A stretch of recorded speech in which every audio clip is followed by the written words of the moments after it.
Okay, everybody, here's my audience today. Hey. Got lots of them. Good. Okay.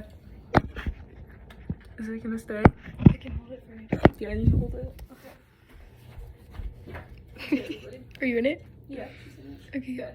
Imagine a nice summer evening outside when all of a sudden you hear a buzzing in your ear. You don't think it's me, you can't laugh.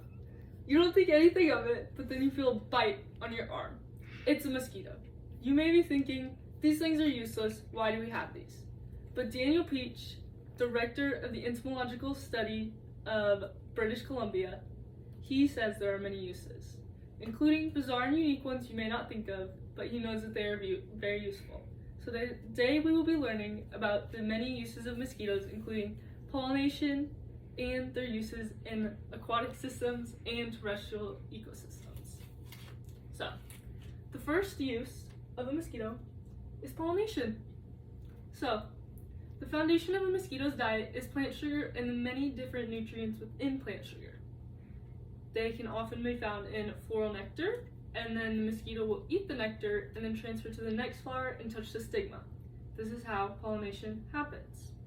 Zoe Statman-Weil explains when it goes to another flower, the pollen is transferred, and then flowers are pollinated, and this is how many different small flower breeds are pollinated. This is especially helpful in the Arctic, where there are not many other flowers that are able to thrive, and therefore there are not many other pollinators. Hordes of mosquitoes are able to quickly pollinate during the short growing season in Alaska, which is very helpful for their crops there.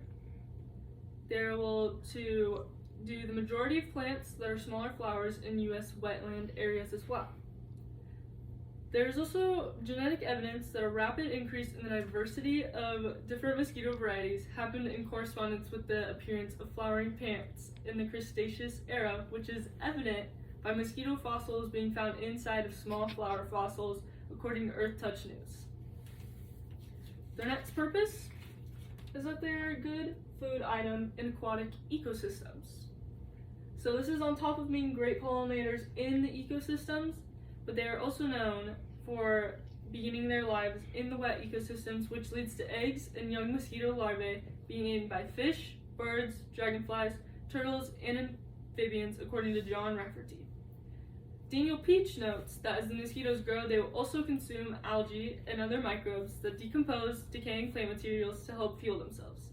Once they have finished their growth and entered adulthood, they transfer over to terrestrial ecosystems. This is their last and final main purpose, is that they're an important food source in terrestrial ecosystems.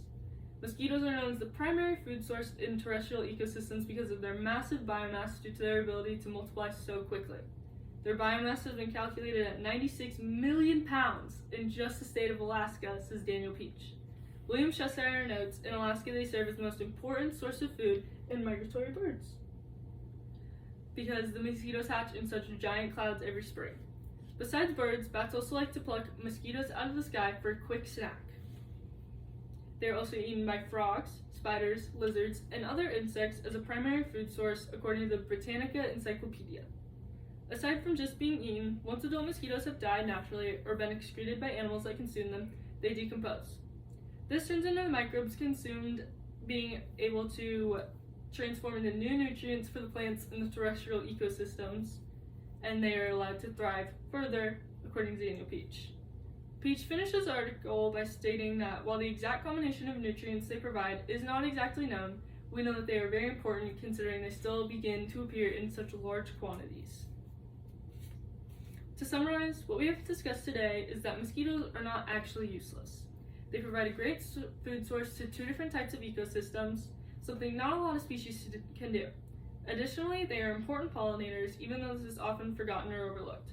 While you may still see mosquitoes as evil little bugs, they do serve many ecological purposes. Savannah, show the audience.